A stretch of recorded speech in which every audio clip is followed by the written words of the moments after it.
أعوذ بالله من الشيطان الرجيم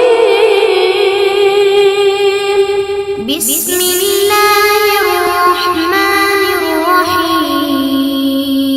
اور بعض لوگ ایسے ہیں جو غیر اللہ کو شریک بناتے اور ان سے اللہ کی سی محبت کرتے ہیں، لیکن جو ایمان والے ہیں وہ تو اللہ ہی کے سب سے زیادہ دوست دار ہیں۔ اور اے کاش ظالم لوگ جو بات عذاب کے وقت دیکھیں گے اب دیکھ لیتے کہ سب طرح کی طاقت اللہ ہی کو ہے، اور یہ کہ اللہ سخت عذاب کرنے والا ہے۔ اس دن پیشوا اپنے پیروں سے بیزاری ظاہر کریں گے اور عذاب الہی دیکھ لیں گے، اور ان کے آپس کے تعلقات منقطع ہو جائیں گے۔ یہ حال دیکھ کر پیروی کرنے والے حسرت سے کہیں گے کہ اے کاش ہمیں پھر دنیا میں جانا نصیب ہوتا کہ جس طرح یہ ہم سے بیزار ہو رہے ہیں اسی طرح ہم بھی ان سے بیزار ہوں۔ اسی طرح اللہ ان کے اعمال حسرت بنا کر دکھائے گا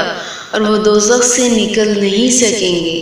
قال رب اشرح لي صدري ويسر لي أمري واحلل عقدة من لساني يفقهوا قولي